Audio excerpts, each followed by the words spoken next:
maintenance. Right now we're getting the RFPs in to be able to find out the cost for the kiosks, determine the number of kiosks that we would need, and then be able to determine how much the rates are then in the parking lots. So you don't have a budget line that anticipates how much money we're going to be taking in from the lots? We have suggested revenue in the budget to be able to, it's about $175,000 in revenue for the lots, with $100,000 then of that revenue being put back in to maintenance of the lots. And so again, we expect that at some point in 2017 it will come on board. So you're expecting to make a profit off of the parking? Yeah, we take that revenue and what we don't put into the lots themselves for maintenance, will go to support the general fund. What about metered parking? Are those rates going to increase? We're looking at that. As part of the accepting credit cards and new technologies, we're going to be proposing to the council that those rates get reevaluated and potentially go up. From our understanding, we're the cheapest on-street meters in the area. Do you have a proposed an increase in the revenue line for metered parking? We do. Do you know off the top of your head the increase of on-street? What the amount is? Yeah. I'll pull it up. Steve, what are the unions? So we have the fire, police, and CSEA. And how many total employees? About 300. So the $700,000 increase in healthcare costs alone. Yeah. Where's the money coming from that we're doing this with a 0% tax levy increase? And then you have the parking lot revenue is $175,000. Where's the other? Yeah, as I've indicated, we've removed some vacant positions and chosen for retirements that have retired. People recognize. We've made some. No one that is here now, so they're not going to recognize, and so we've kind of retooled. We've cut back in staff in the Department of Public Works Administration. We've cut back on staff in the City Bus Administration, and we've cut back in the Fire Department. Vacant firefighter positions. Yeah, are you at full staff in the fire department and the police department? So yeah, there were 2 vacant positions that we didn't refill, and so we're now full staff. Can you give me the numbers on those? 52 is currently, and it will now for the fire or for 50 fire. So you had 50 guys, you lost 2, you're not going to replace those 2. 50 in the fire, and how many in the police? Yeah, 50 in the fire. And the police? Police has I think a total of 73 sworn officers, plus then some administrative staff in that. And they're going to stay. Yeah, we didn't have any, full-time positions eliminated there. And you're going to be able to meet the manning clauses during those union contracts? Yes. Yep. How'd you get the tax rates to go down? The assessed values ticked up slightly. So in 2 of our neighborhoods in the city, and our city assessor has the city broken up into a variety of different assessment neighborhood groups, and 2 of the neighborhoods, our tax assessments went up by about between 0 and 1.5%, I believe, on average in those 2 neighborhoods. What neighborhoods? Roosevelt Park, which is my neighborhood, and then I think the Clifton Avenue neighborhood. Yeah, Doug maybe got some of that too. Do you know what the total assessed value is at this point, Steve? He's got it in there. It's 1.18 something. Trillion? 8. I have it. Yeah. Total assessed value is $1,392,137,447. You can do that again. 1,392,137,447.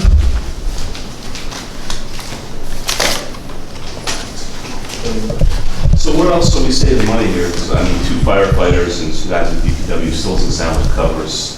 Yeah, we cut back everywhere. So if you look at each of the department lines in the budget, we have continued to, trim on a variety of different costs. Everything from, major purchases to cutting back on, how we, do consultants and contracting services, and so we're able to, bring the budget down using those. So between the almost $500,000 in, employee savings between those four positions. 500,000. Pretty much, it costs a little bit more than 100,000 per position with taxes and benefits and everything that's Right, paid in. and that's two firefighters and 2 guys in DPW. Yeah, one at DPW and one at City Bus, but yes, Okay. yeah. Steve, are you, I don't know if you said it, but I Yeah. want to get you to say it. Under the tax cap? We were under the tax cap because we had a zero, our tax levy was zero, and so there was no increase at all. I'm sorry. Yeah. What was the anticipated maximum dollar figure for the tax cap? The tax cap allowed us to increase the tax levy or the amount to be raised by taxes by $268,058. Thank you. What's the sales? Or, I'm sorry, that's the levy limit, I'm sorry. The actual tax cap was 0.68%. The tax levy limit was 17,875.06. Was the levy limit. I'm sorry, say that again. I'm sorry, 17,875.06. So, right, the difference between that and the amount raised by taxes was 185,313. But under your calculations, you would have been allowed to go up $268,058. I'm sorry, no, we'd be allowed to raise the taxes an additional 185,313. 185. 313, and that is our carry forward to next year. So we have unused tax cap for this year that we're allowed to carry forward to next year. What are you looking at for sales tax? Stephen, is it on track with that agreement, whatever that? Yeah, so the agreement doesn't affect us for next year. It doesn't come into play until later on. And so I think we forecasted a little over about 1% growth in sales tax, which is similar to what the county projected in their budget. And has the county taken over the bus operation yet? No, we're currently doing a transit integration study, and so the county has hired a firm to come in and look at our bus operations and see how best to integrate. So we expect to have that report by the end of this year, is what they've told us, and so I'm sure next year we'll start to make some more. Are you budgeted? Yes, we're fully budgeted next year for City Bus the entire year at normal operations. So this public safety figure going up by 48.47%, what's the bulk of that? What page are you looking at? He's looking at the Yeah, that's not the increase, that's the percent of. I'm sorry, I apologize. Yeah, that's okay, that's a percent of budget. Yeah, public safety is a large percentage of our budget. And is the biggest piece of that healthcare costs? For most of our budget, I think we spent 8 million. Is it 8 million on healthcare for current employees, and then another 3 maybe for retirees, something along those lines. Have a breakdown here. Is that affected by the lack of a contract between Health Alliance and Blue Cross Blue Shield? Yeah. No, we're not self-insured. So we just we're affected because our employees can't go next door for routine care. But we, we participate in NISHIP as just kind of a user and not necessarily self-insured. So what is the biggest single area of increase? Health insurance, it's over $700,000.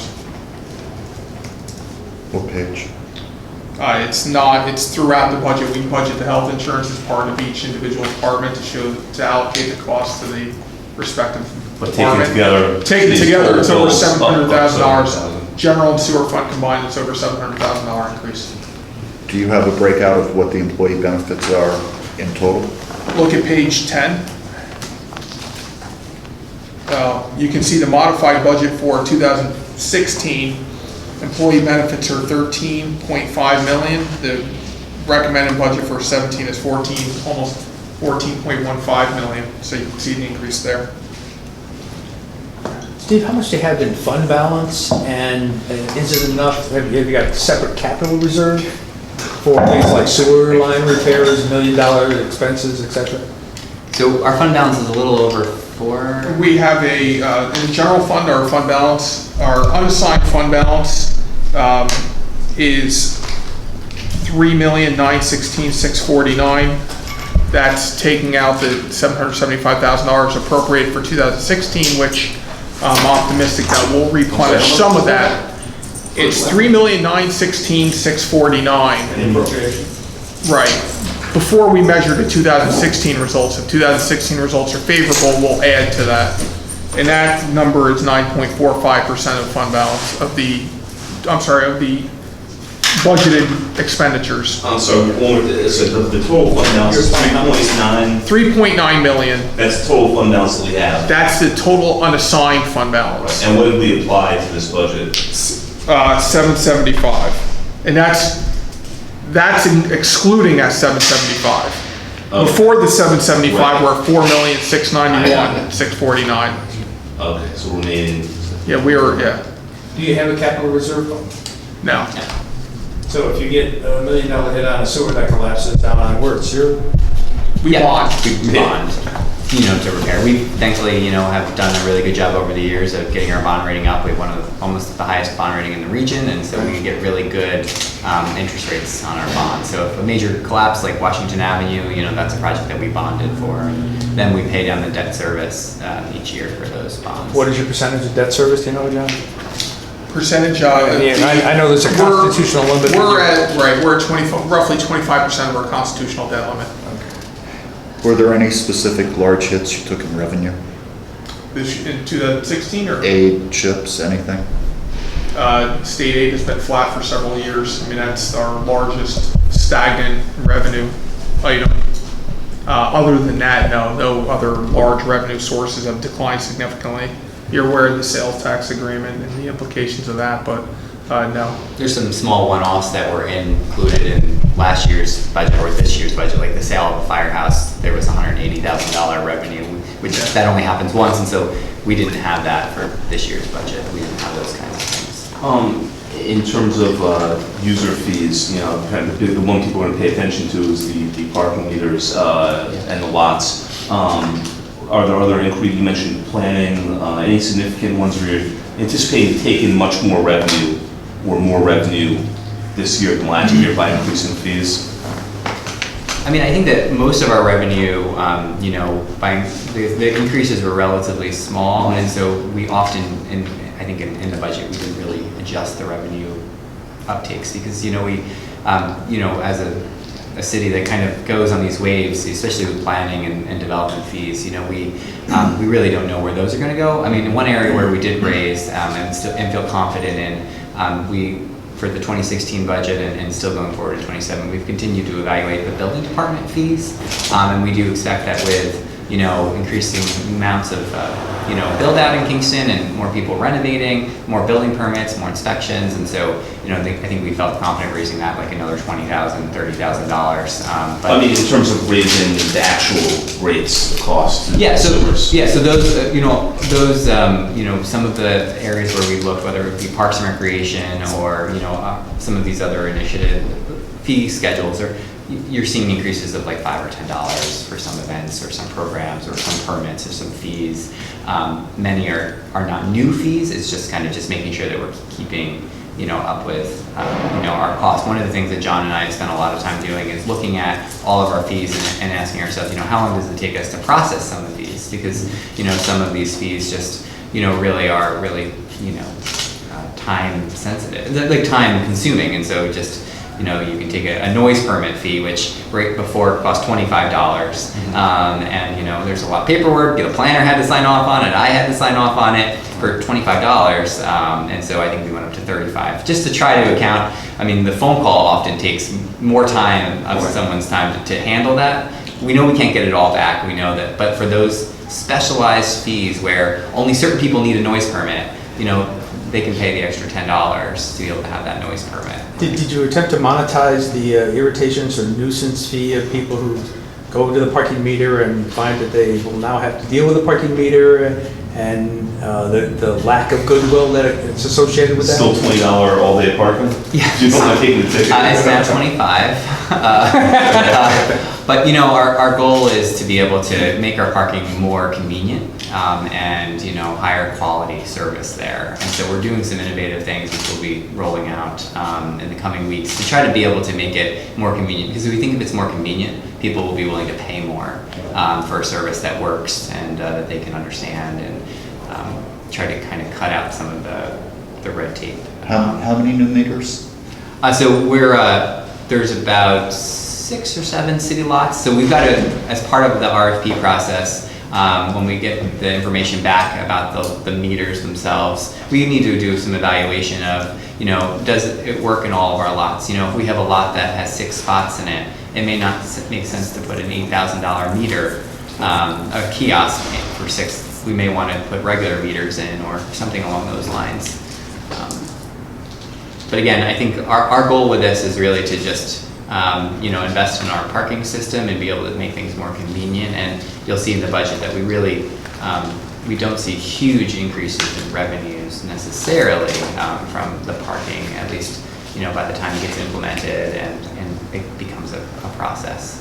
Is there I think I read something, you were looking at city youth services at festivals and large events like that. Are you looking to charge for those as well? Those are user fees, right? Yeah, and so one of the new things that we're going to be doing this year is that everyone that does an event in the city of Kingston has to fill out an application for basically a special event application, and we expect that it'll be, we're proposing a $25 fee for everyone that's doing an event in the city. We fully expect that anyone that is, a private entity that is, doing an event, whether it's filming a movie or having some sort of private affair, that they have to basically cover all of their costs. And we're going to be going to the council with the concept of that if you're a nonprofit group, community organization, that the city will still be, sharing in those costs. And so we expect to have that conversation with the common council. So isn't a large one of those costs, if you have police services or city buses that are running, and you're still gonna foot the bill for those? As of now in the proposed budget, we haven't, put in any revenues from nonprofit groups. And so that's a discussion that we want to have with the common council as part of the budget process to once and for all get some clarification on that, because it's been kind of hit or miss. The city has never, really implemented that fee or lack thereof. You know how much it costs for city's contribution, so to speak, to the Hooli? Yeah, we have certain things that we know for sure. So we know exactly how much money, police spend in overtime. But what's less easy to account for is, when we go down on the Friday before during work hours to drop off the barricades, how much does that cost? And so what we've asked, and what I've asked John to do, is for us to at least be able to account for everything as best we can, both on the clock and then on overtime, so that when we go to the common council with these discussions, we'll be able to have the full picture for them to then make a decision of, how much of that cost do we want to, pass on. And my proposed budget at this point, other than the application fee, we're just kind of staying the status quo, which is then to take on all of those costs ourselves. We're not For nonprofits. For nonprofits. Private events, Quantigram, Block Party, they're still paying the full rate. Right. Okay. Is this 83.5 figure divided by 9 to come up with the salary for each of the aldermen? Which page? Page 15, regular pay, common council. I think if you go to the next If you go to the page. following page, 16, it'll have the breakdown by employee. See any Thank new you. programs or other initiatives that you're looking to develop on the economic front or Sure. I mean, there are things that we've done in this budget. We've taken a few of our positions that are in here and that were part-time and have turned them full-time in areas where I felt like it was necessary. One of those is our economic development office. We're going to be focusing soon on really trying to crack down on zombie properties and vacant properties, and we're going to be having our administrative assistant in that office as part of this budget go from part-time to full-time.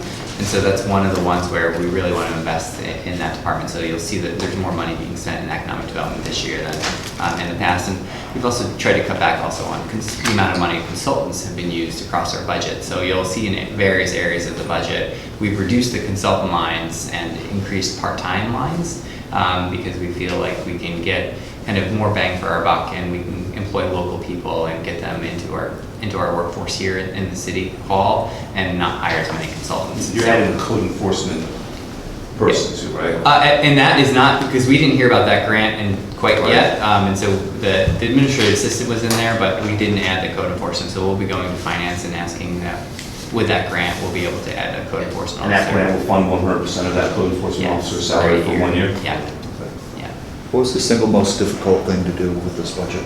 I think for me, one, getting to learn the inner details of how city government works. So the last 10 months, has really prepped me to do that. And I think for all of this is trying to determine where should we be putting our priority areas and where should we be, cutting back and where should we be expanding into. And that's one of the things that was probably the most difficult. But I feel like we ended up being able to find that really good, meeting place where we're going to continue to be able to implement, the core services that we have to do, but then also be able to try some of these new innovative programs that the public are looking for here, I think in Kingston anyway. Was there anything in here you looked at and went, really, we're still doing that? Well, not really. There's some things that are kind of these odd intricacies that we have here in the budget that we're working with our community partners to deal with. One being for a long time, Barman Park has been on Greenkill Avenue, and it's a park that everyone uses. The Knot Hole plays there, but the city's always leased that property from the metropolitan owners of that building. So we had to pay all of the taxes. It was like a triple net lease. And so we pay $7,000 in school taxes. And so with the work that's happening there with the RUPCO and Stockade Works, we've taken that $7,000 out because we'll be able to work with them to either take their property on officially as a city park, which it really acts as one anyway, which will save us $7,000. And so those are some of the intricacies that I didn't know that we did until I had a chance to look through the budget and say, why are we paying school taxes on a park? Which park is this? Barman Park, which is across the street from the Boys and Girls Club. Or at the end of Clinton Avenue. Yeah. So. Looking forward, union contracts need to be negotiated. Is there anything that you anticipate? I mean, Mike Hine talks a lot about reinventing government and the way you deliver services. That very often takes major changes in what unions, what we're doing. Do you anticipate any kind of asks like that in these upcoming contract negotiations? I think that everyone deserves to be paid a fair wage for what they do, and I think that our employees work extremely hard each and every day. And I think one of the key areas that we're focusing on with all of our unions is that, when you see $700,000 increases in health insurance costs, that's a number that's not sustainable. And so we've got to be able to work with our union partners to be able to figure out how do we best handle healthcare costs both now and in the future. So that's, I think, our biggest challenge, and that's one that I think we're going to have with all of our partners here. And it's just we're going to, I think, try to make some really great strides if we can as part of these negotiations. That's my hope anyway. Steve, any other shared service initiatives you got in mind? Or? We, as part of this proposed budget, I don't think that we have any new additional shared services. We're continuing to have our shared services with the county, with our tourism center. Our public works continues to work closely with all of the other town agencies that they do joint paving projects and things like, but nothing new, groundbreaking. You've got $33,000 out for telephone under Central Communications. Yes, and so what we've done is Central Communications is now our Director of Communications and Community Engagement line, and everything related to the actual physical communications is actually in our IT department. So Kyle McIntosh. So there was a name change, and for some reason that actually just got moved to a different budget page. That's now on page 47. Megan talks on the phone a lot, but not that much. I'm good. All right, great. If you have any questions, John will be available tomorrow. Can I get your cell phone number, John?